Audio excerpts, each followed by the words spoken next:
se nos hace normal tener una forma de hablar, de decir las cosas.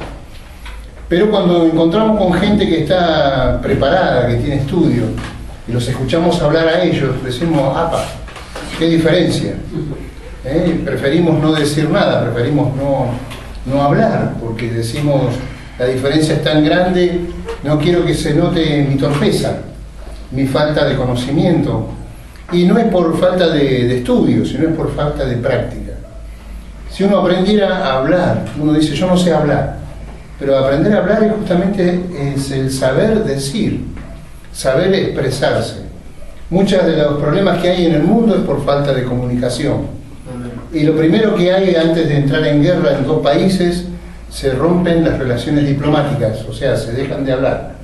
¿Qué es lo que comúnmente pasa también con las personas? La primera señal de guerra, ¿cuál es? No te hablo más, no te dirijo más la palabra. Esa es la primera señal de que estoy disgustado, estoy molesto, no quiero saber más nada con vos. No quiero que ni me hables. Y es así lo mismo con muchas de las cosas. Cuando a veces nos enojamos con Dios, ¿qué es lo que hacemos? Lo mismo. Le dejamos de hablar, dejamos de orar, le dejamos de pedir. Y Dios nunca deja de estar callado. Dios siempre nos habla. Siempre. Dios no se enoja con nosotros. Él siempre nos está hablando y nos habla palabras tiernas, palabras de amor, palabras de sabiduría, palabras para que recapacitemos, para que entendamos que los únicos perjudicados somos nosotros. Por eso le digo, esto es lo lindo de poder estar en el Evangelio, de saber de que tenemos un Dios que habla, no es un Dios como esos ídolos que no hablan. Me reía yo el otro día cuando miraba la novela esa de Moisés, que le decían, hablame, le decía el sacerdote, ¿no? Y los ídolos estaban ahí, bueno, interpreto que es tal cosa. Y es eso, uno al tener un ídolo que no habla, no ve, tiene la apariencia de una persona, pero es una estatua, dice, semejante a ellos son los que lo hacen, dice. Y nunca se encontró una persona que es una estatua. Esa gente que los mira a uno y tiene la cara igual, ¿no? Y cuando uno le pregunta cómo anda, bien. Dice, ¿cómo le fue la semana? Bien. Y entonces, ¿no tiene ningún problema? No. Y no le sacás nada, porque está así. Parece como que le molesta que le pregunten, ¿no? Bueno, y yo hoy estaba con un día bastante particular, porque me levanté temprano, y estaba buscando una predicación, ¿no? Qué predicar, y tengo en la cabeza varias cosas, y entonces no sabía por cuál decidirme. Pero en la coordinación el hermano habló acerca de que en el mundo hay muchos caminos, que por suerte él había elegido el camino del Señor, ¿no? Y entonces yo dije, eso voy a predicar, acerca del camino. Porque el camino siempre ha sido algo de mucha necesidad, para comunicar un pueblo con otro pueblo, para comunicar un puerto marítimo con otras ciudades, para comunicar fábricas, para comunicar personas, para el intercambio de cosas. En algunos lugares abunda la ganadería, en otros abunda el grano de trigo, de cereales, y entonces uno necesita hacer un intercambio comercial.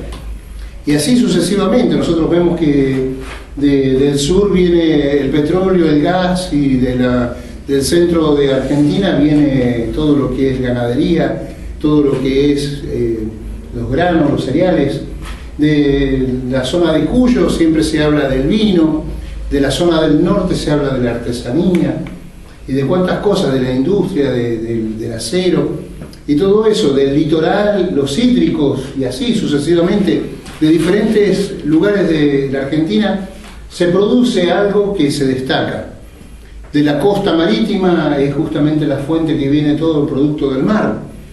Y todo eso, para que se mezcle, tiene que tener unas rutas de acceso que puedan hacer cercano a ese producto, que se pueda traficar.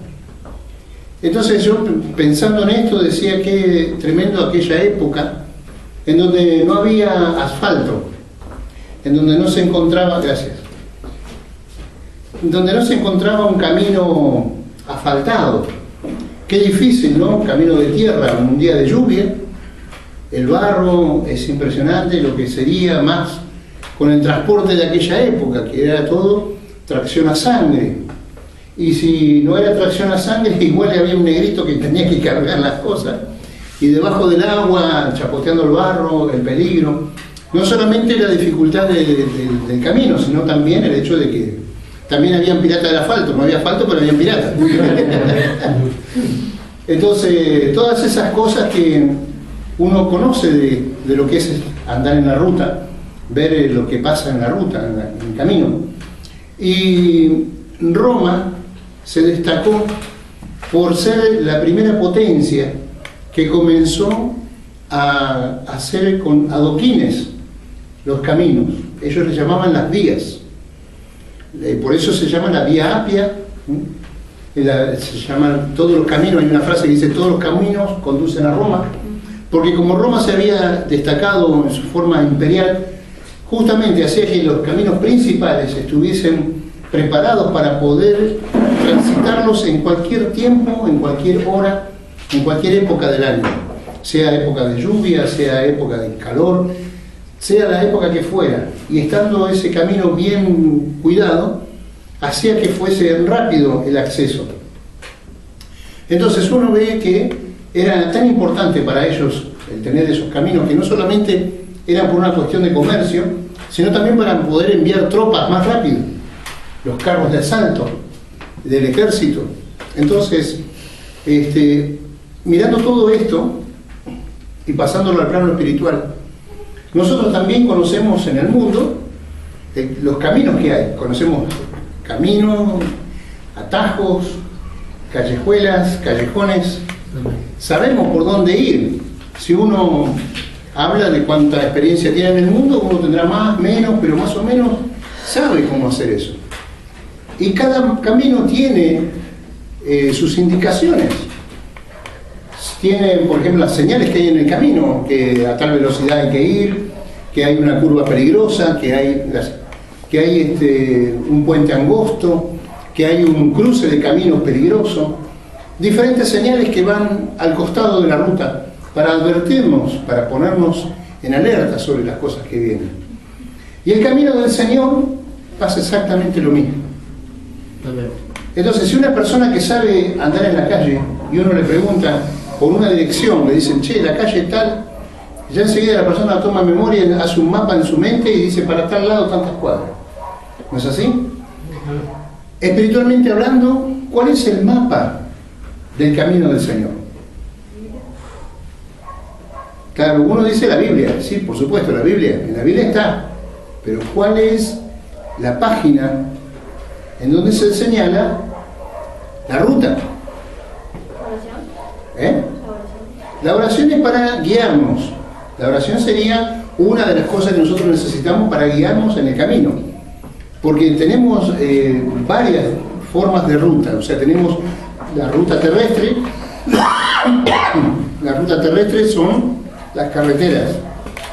Tenemos rutas marítimas, que son para los barcos. Los barcos, ¿cómo se guiaban en aquella época? Ahora se guían por satélite, pero anteriormente se guiaban por las estrellas, en la noche y por el sol. La salida del sol marcaba el este y así ellos, con un compás y un sextante, ellos guiaban en qué altura del globo terrestre se encontraban. Hay también rutas aéreas que utilizan los aviones. Entonces todo eso lo vemos. Las rutas aéreas se tomaron copiando a las aves migratorias.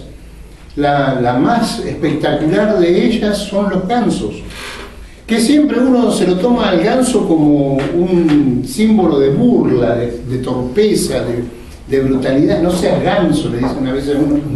Pero, claro, como un sonso, un pavo, un tonto, pero resulta ser que el ganso tiene un buen sentido de orientación. Los gansos no se pierden, saben cuándo llega la temporada de migrar y se van a un lugar donde ellos pueden vivir cómodamente. Y vuelven después, al término de esa temporada, de regreso a su lugar y nunca fallan en su ir y volver. Ahora bien, Jesús dijo, yo soy el camino, la verdad y la vida.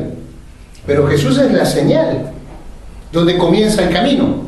Porque Él es la puerta, ahí comienza el camino. Pero, ¿dónde está marcado el recorrido? ¿Por dónde va? ¿Por dónde viene? ¿Por dónde pasa? El camino de Dios. Eso se encuentra en Levíticos, capítulo 23. Allí ustedes van a encontrar que se habla de 7 fiestas, 7 festividades, 7 eventos que durante la jornada del año tenían que reunirse Israel. Cuando uno lee en el libro de la carta a los hebreos, no dejando de congregarse como algunos tienen por costumbre, dicen, se está refiriendo justamente a los hebreos, que ellos se tenían que reunir 7 veces al año. Eran los días de reunión de toda la congregación del pueblo de Israel. Se tenían que congregar todos juntos en un lugar. Los judíos tienen un templo nada más. No es como nosotros que tenemos templos por todos lados. Ellos tenían un solo templo.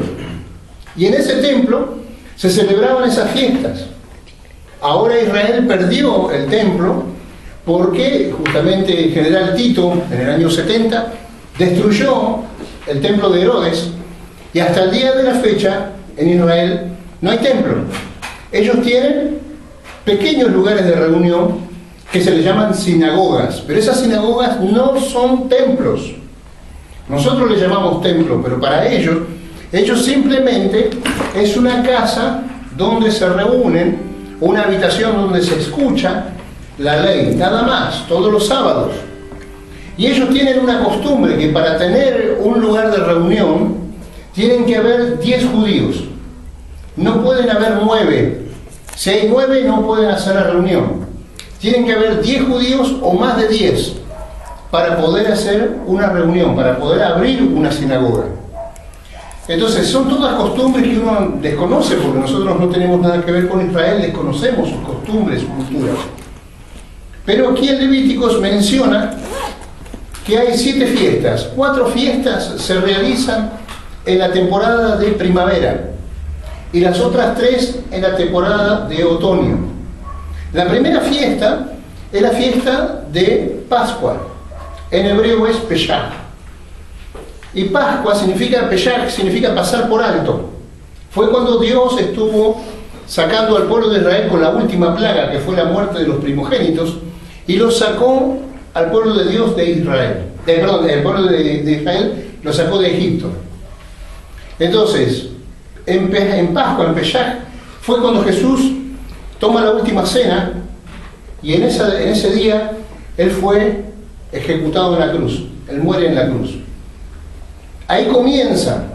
Pascua significa sacar la levadura de la casa. Todo judío, para celebrar la Pascua, tenía que sacar toda la levadura de la casa y tenía que limpiar la casa. Hablar de limpiar se refiere a santificar, limpieza, santificación. Y sacar toda la levadura. La levadura significa todo lo que sea pecado. Todo lo que es vanidad, todo lo que está inflado, todo lo que está fingido. Y Jesucristo es el Cordero de Dios que quita el pecado del mundo.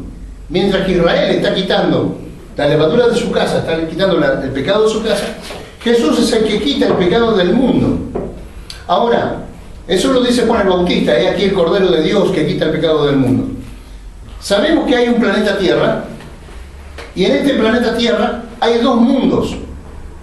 Está el mundo de las tinieblas y el mundo de la luz. ¿De cuál de los 2 mundos Jesús quitó el pecado? No, porque él está hablando de el mundo, no dijo de los mundos.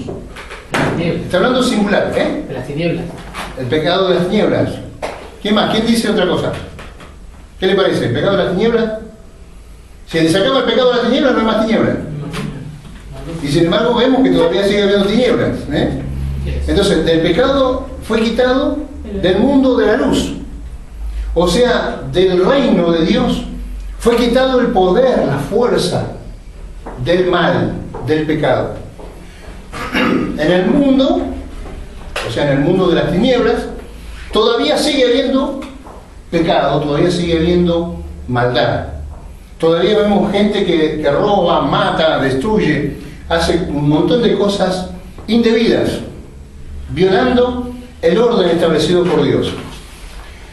Después de esa fiesta de Pascua, viene la fiesta de la Semana de los Panes sin Levadura. O sea, por 7 días Israel tenía que comer pan sin levadura.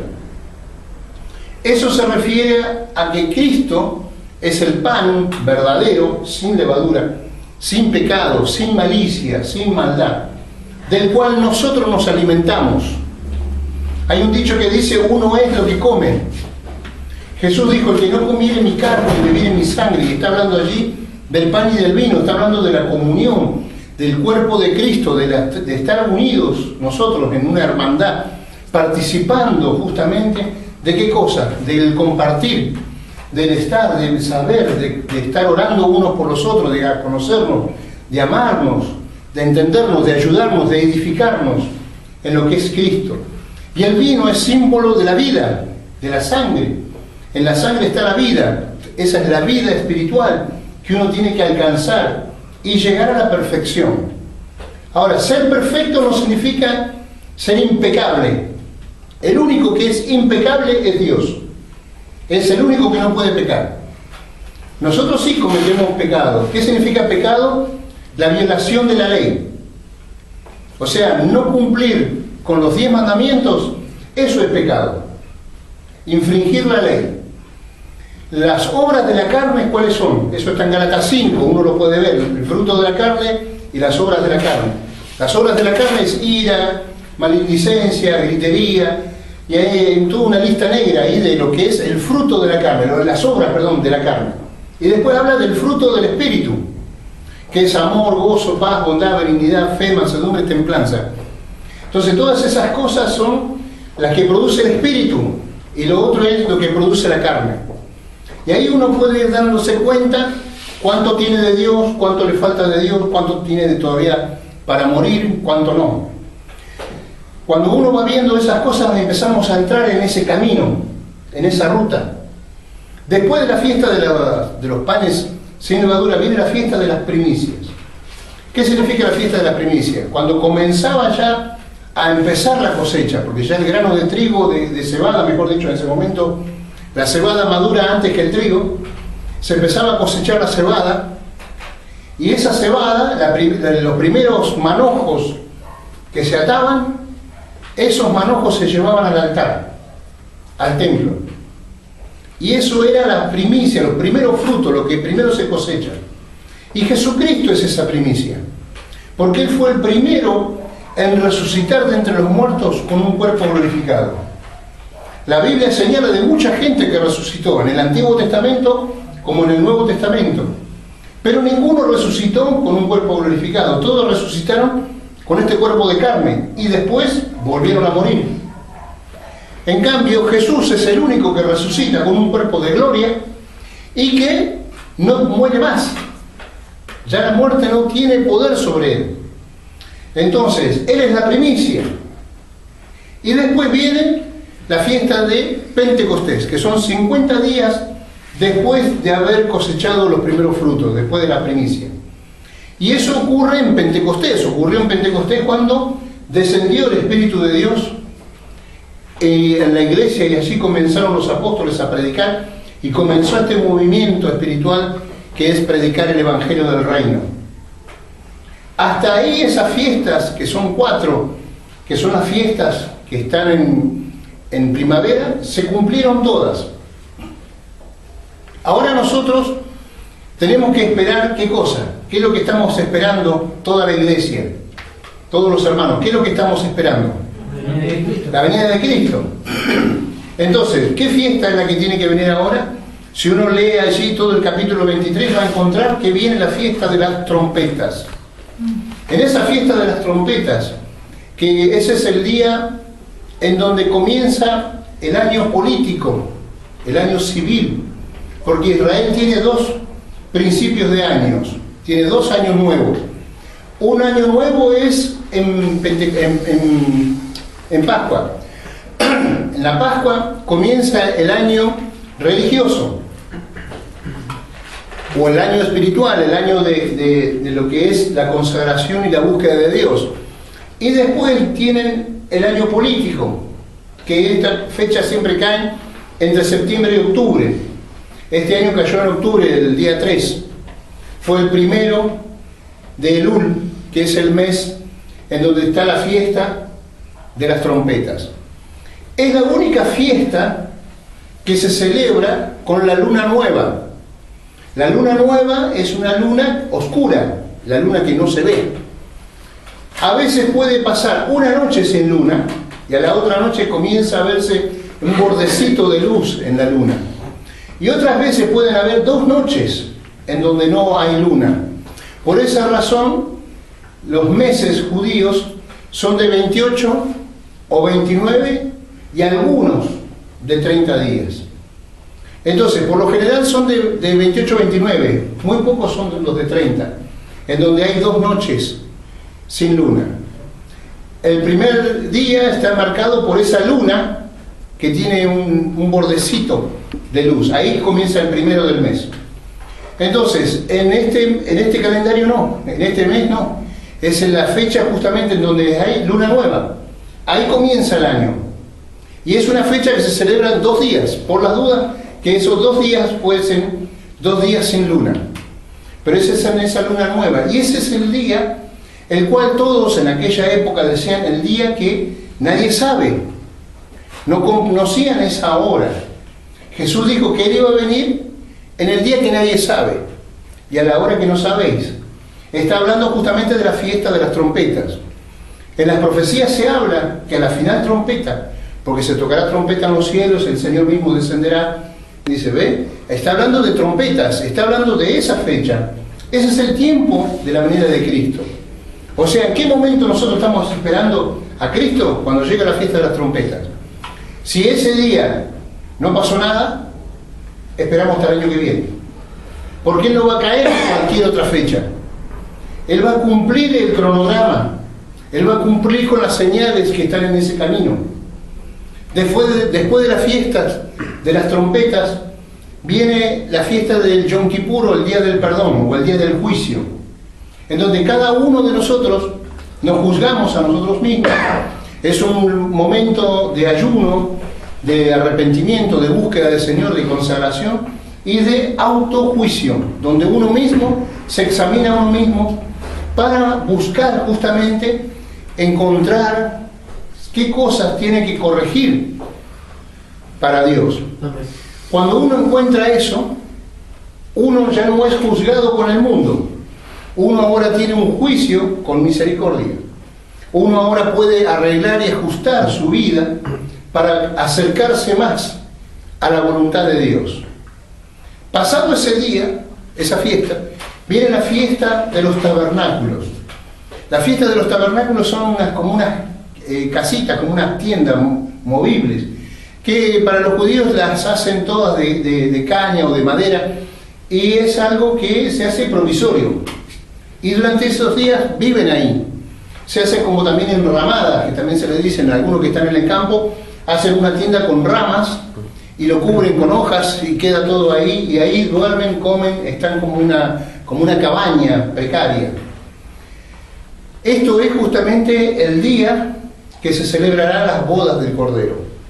No sé si alguno habrá visto que gente que se casa, principalmente pasa en las películas, cuando alguien se casa al aire libre, que delante del altar, donde está el sacerdote, el ministro, que va a oficiar el casamiento, hacen como una casita de 4 palos y un techito. Algunos le ponen flores, otros le ponen tules, algunos son de madera, otros son de plástico, pero siempre es como una casita, ¿no? Una pérgola. O la pérgola que le dicen. Bueno, esa es justamente lo que es un tabernáculo. Debajo de ese tabernáculo está hablando allí del lugar íntimo, en donde está la pareja cumpliendo los votos de consagración matrimonial. En ese voto de consagración matrimonial, el judío llevaba un vino, pero este vino que él llevaba es un vino especial. No es el vino que van a tomar en la fiesta, es un vino especial y lleva una copa. Y con esa copa él sirve vino, toma él y toma su novia, su esposa.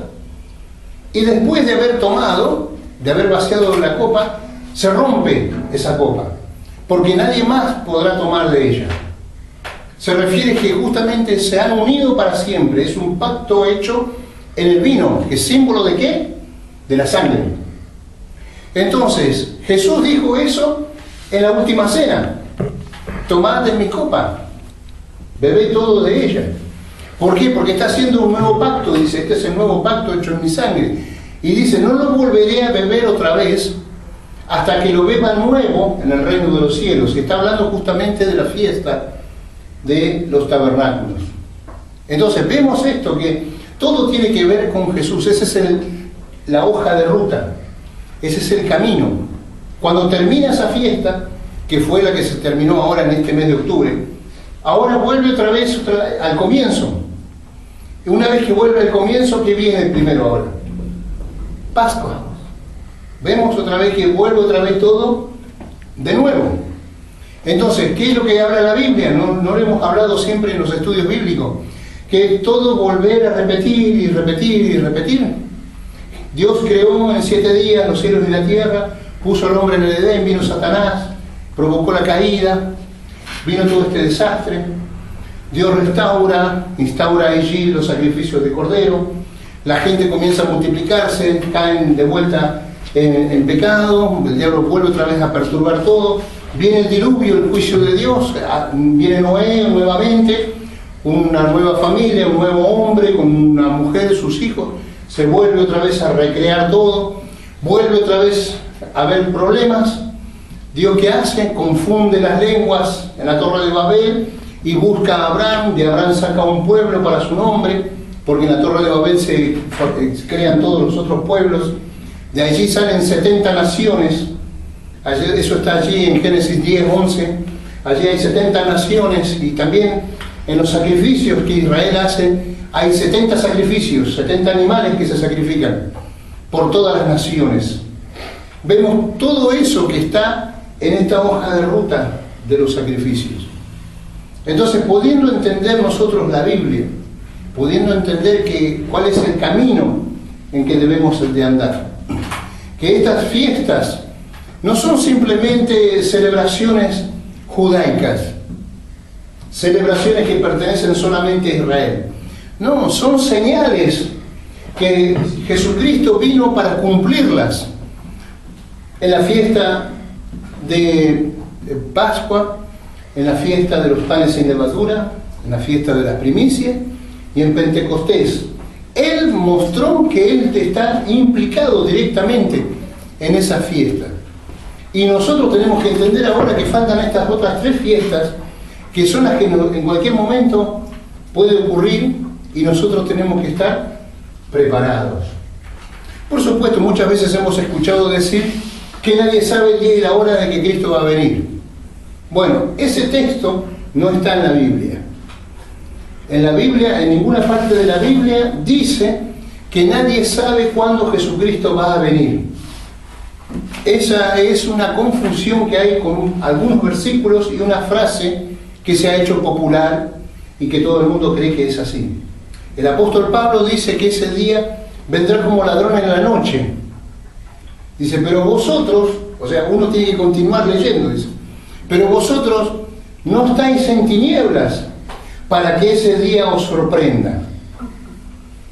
¿Ven? Estar en tinieblas significa estar en ignorancia, en no saber, en no tener luz, se le quemó la lamparita. Dice, lo que estamos en luz, lo que tenemos el foquito encendido, lo que tenemos claridad, lo que podemos ver, sabemos en qué momento Él va a venir, en qué día Él va a venir, en qué temporada Él va a estar. Entonces, ese día no nos va a sorprender como ladrón, porque sería imposible que el novio no le diga a la novia en qué momento va a venir. Porque el novio y la novia enseguida se mandan un WhatsApp, un mensajito, un gestito de idea, algo. Ya casaste ya listo, ya saben. Pues ya sabés. Te espero en el lugar de siempre. Listo. Es en clave. Nadie entiende, nadie sabe, que mira así, ¿de qué están hablando? Pero entre ellos hay una comunicación, hay un entendimiento. Ellos saben en qué momento encontrarse. ¿Sabe o no sabe el novio si la novia está en la casa o anda por ahí o está en la casa de otro pariente? O si la novia no sabe si el novio está trabajando o está en la casa o está con los amigos jugando la pelota. Claro que sabe. Leyendo la Biblia. O leyendo la Biblia. Bueno, vamos a dejarlo ahí, ¿viste? Pero el tema es que si sabe o no sabe en qué momento, qué es lo que está haciendo.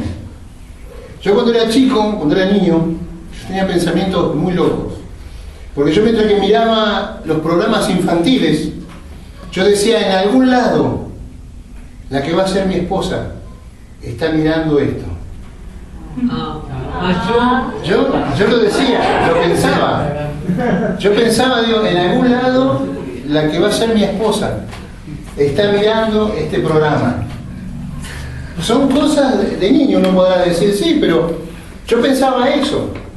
No conocía, no sabía quién era, pero yo sabía que en el transcurso de la vida me iba a encontrar con ella. No sabía cuándo, no sabía cómo, no entendía un montón de cosas. Pero yo lo sabía, porque me guiaba, ¿por qué? Por lo que es el amor. Entonces uno tiene que ver esto, el camino que uno va a caminar, no sabremos cuántos años faltan. No podemos decir, en tal año viene, porque se tienen que cumplir otras profecías. Algo tiene que pasar con el Islam, algo tiene que pasar con ese monte allí en Jerusalén, para que se edifique el templo, que ya los judíos tienen todo preparado para que esté el templo. Tienen los animales preparados, tienen a la gente para ser sacerdotes preparados, tienen todo listo para armar el templo, porque no va a escucharse ruido de martillo ni de sierra, porque se ensambla todo el edificio. Todos los artefactos, los instrumentos, las piezas, todo lo que se necesita, los implementos para hacer los sacrificios, ya están todos hechos. Falta solamente poder edificar allí la ciudad, en la ciudad de Jerusalén, en el Monte Santo, el templo. Y cuando pase eso, van a aparecer dos hombres que van a orar y van a hacer que caiga fuego del cielo, para que caiga sobre el altar y comiencen allí los sacrificios con el fuego sagrado. Así que imagínense, una vez que pasa eso, se empiezan a desatar un montón de profecías que están escritas en la Biblia. Por esa razón, hermanos, no se trata solamente de cantar alabanzas, no se trata solamente de orar pidiendo ayuda, Señor, dame esto, dame aquello, necesito tal cosa, sino que se trata de entender cuál es el camino que nosotros estamos caminando, a qué velocidad vamos, porque siempre están los que van a demasiada velocidad y tienen un accidente en el camino, pero hay otros que van demasiado lento y los que vienen atrás están a los bocinazos, correte, y el que va tranquilo, Pancho, comprate un avión si está mirando. Entonces, ¿a qué velocidad vamos en el camino del Señor? ¿Estamos demasiado lentos? ¿No leemos la Biblia como deberíamos leerla? ¿No estamos orando en la dirección correcta? ¿Solamente oramos por nuestras necesidades nada más? ¿Y no oramos por nuestra vida espiritual? ¿No oramos por tener entendimiento? ¿No oramos por ser llenos del Espíritu? ¿No buscamos crecer? ¿No buscamos edificar? ¿Qué cosas estamos orando y qué cosas nos estamos olvidando de orar? ¿Me entienden? Entonces estamos en un camino y hay señales que están pasando al costado del camino. Algunos pueden ver la señal y dicen, ah, mira qué lindo dibujito que pusieron ahí. No sé para qué ponen un dibujito y después lo tachan. Y no es que están hablando que está prohibido hacer algo. Entonces pueden ver las señales y no las interpretan. Pasaron 4 lunas rojas y todo el mundo estaba desesperado, preocupado, sin entender qué pasa con las lunas rojas. Son señales que están aconteciendo, pero la gente no lo entiende. ¿Por qué? Porque descuidan la palabra de Dios. no comprenden de qué se trata este camino, cómo se debe andar, cómo nos debemos conducir en este camino.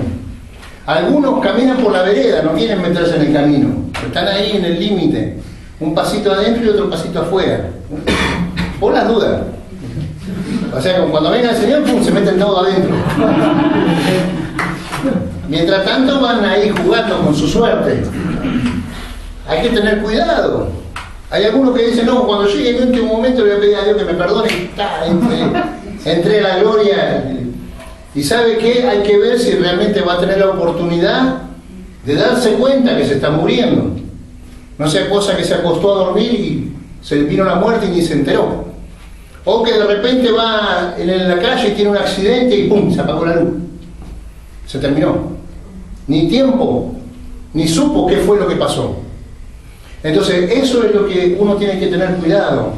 No juegue con su suerte. No juegue con la gracia de Dios.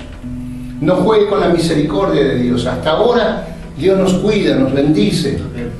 Pero fíjese, no seamos esos niños malcriados que continuamente estamos pidiendo y esperando que papá nos regale algo, que papá me dé, esperando decir, dame, Señor, dame esto, dame aquello, dame el otro, dame. Porque Dios nos va a dar, sí, Él es amoroso, Él nos da, pero Dios quiere darnos otras cosas, quiere darnos sabiduría, quiere darnos entendimiento, quiere darnos crecimiento en la palabra, quiere darnos unidad. El Señor Jesús, en San Juan 17, Él hace una oración allí, si después usted lo lee en su casa para entenderlo mejor, dice, como tú me enviaste al mundo, así yo los he enviado al mundo, para que ellos, porque por ellos yo me sacrifico a mí mismo, porque por ellos yo me santifico a mí mismo. 17-19. Jesús viene diciendo eso en la oración. Y por ellos yo me santifico a mí mismo, para que también ellos sean santificados en la verdad. Que Jesús diga que se santificaba por amor a ellos. Imagínense, Él nos dejó ejemplo a nosotros. ¿Qué tenemos que hacer nosotros? Santificarnos por amor ¿a quién? A nuestros hermanos. Yo me santifico a mí mismo por mis hermanos. ¿Y en qué me santifico? En la verdad. ¿Qué es la verdad? Su palabra es verdad. Y la palabra de verdad son los 10 mandamientos. Después dice, mas no ruego solamente por estos, sino también por los que han de creer en mí por la palabra de ellos. Fíjese hasta dónde alcanzó esa oración. Esa oración que Jesús hizo allá hace más de 2000 años atrás, nos alcanza a nosotros, que estamos ahora aquí. En el versículo 20, mas no ruego solamente por estos, sino también por los que han de creer en mí por la palabra de ellos. Jesús oró también por nosotros, que hemos creído porque alguien nos predicó, alguien vino y nos habló de Jesús. Y esa oración que permanece todavía viva, que Jesús hizo, nos alcanzó a nosotros y ha permitido que nos quedemos aquí. Así que no tengamos temor ahora de hablar la palabra, porque la oración de Jesús todavía sigue viva, todavía sigue teniendo poder, todavía sigue teniendo eficacia. Así que prediquemos, no importa qué diga, no tenga miedo si usted dice yo no sé mucho, suficiente con decir, mira, estoy en un lugar que la verdad le pasé bomba. Vení y probá, fíjate. Nada más, hay uno que diga eso solamente, no hace falta que le hable de Jesucristo, de la Biblia. No, va a ver, porque la presencia de Dios, la palabra de Dios va a orar. Esta oración se va a cumplir en esa persona, porque no la oró cualquiera, la oró Jesucristo. Amén, hermanos. Nos ponemos de pie en el nombre de Jesús.